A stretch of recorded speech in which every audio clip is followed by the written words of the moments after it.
I'm going to read you some special stories from this book about favorite read aloud stories. These are ones that I read growing up and that my mom read to me. There's 4 stories in it, so I'll probably spread it out.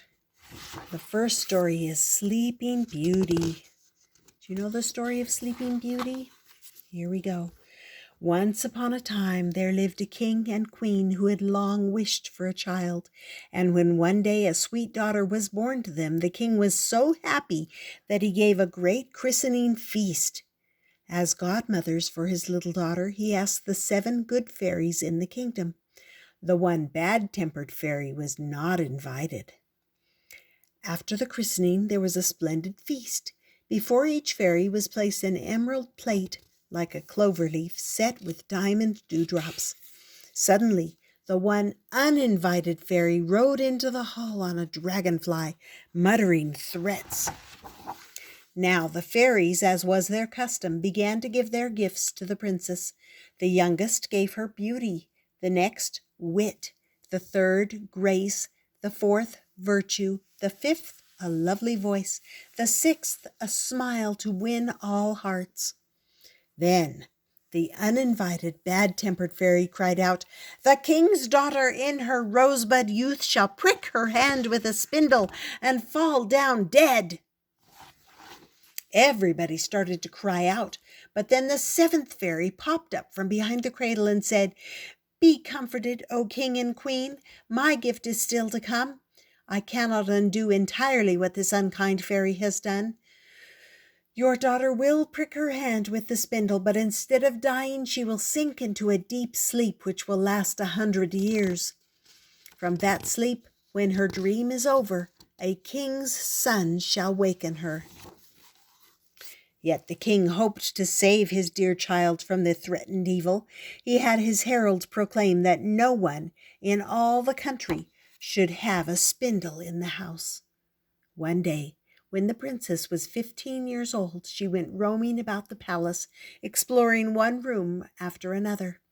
At last she came to a little room at the top of the tower. There an old woman sat busily spinning, as she had never heard of the king's proclamation. "Good day, Granny," said the princess. "What are you doing?" "I am spinning, my pretty lass," said the old woman. "Would you like to try it?" "Oh, yes," the princess cried, but when she caught at the whirling spindle, it pricked her hand. She fell back in a faint. The old woman, greatly alarmed, cried for help. People came running from all sides. The king and queen knew at once the fairy's evil wish had been fulfilled. They had the princess carried to a room deep in the heart of the palace and laid on a bed decked with green and gold covers. The king sadly commanded that she be left to sleep in peace until the hour of her awakening had come to pass. Now the wise fairy, whose quick wit had saved the life of the princess, knew what had happened and came at once in her swan chariot. She touched with her wand everything and everybody about the palace, except the king and the queen. She touched the governesses and the ladies in waiting, the gentlemen, the officers, the stewards, cooks, guards, and pages. As she touched them, they all fell asleep, not to waken until their mistress should wake and need them to attend her. The king and queen kissed their daughter and left the hushed palace. The king issued a new proclamation forbidding anyone to approach its gates, but such laws were not needed, for soon a hedge of thorny shrubs grew around the palace grounds. They became so thick and high that neither beast nor man could force a way through. The castle itself was hidden. Only the top of the tower could be seen from a distance. On the day that the 100 years ended, the son of the king then reigning was a-hunting and spied the tower beyond the forest. He asked what it was. An old peasant told him the legend of the sleeping princess and of the king's son who was to waken her.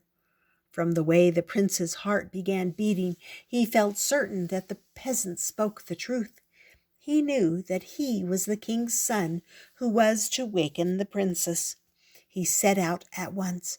The great trees and thorns opened of their own accord to let him pass, and at last the castle stood before him. He entered the courtyard and saw men and animals in deep slumber. The prince crossed the court and mounted the stairs. On he went to the very heart of the palace, where, in a beautiful room of gold, he saw the loveliest sight in the world, a sleeping princess, so fair she seemed an angel. He fell on his knees beside her and kissed her lovely cheek. The princess opened her eyes, smiled, and said, "Is it you, my prince? I have waited so long." They talked for hours and still had not said half that was in their hearts to say. Meanwhile, everything in the palace waked with the princess, and everyone took up his task just where he had left it. At nightfall, a lady-in-waiting curtsied to the princess and announced the wedding feast. Then the king's son led his bride to the royal chapel, where they were married.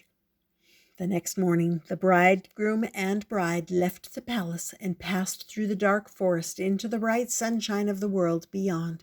And when the princess turned to look at the castle where she had slept so many years, behold, castle and forest had vanished. So the princess rode with her prince to his father's court, and there they lived a life as happy as her dream.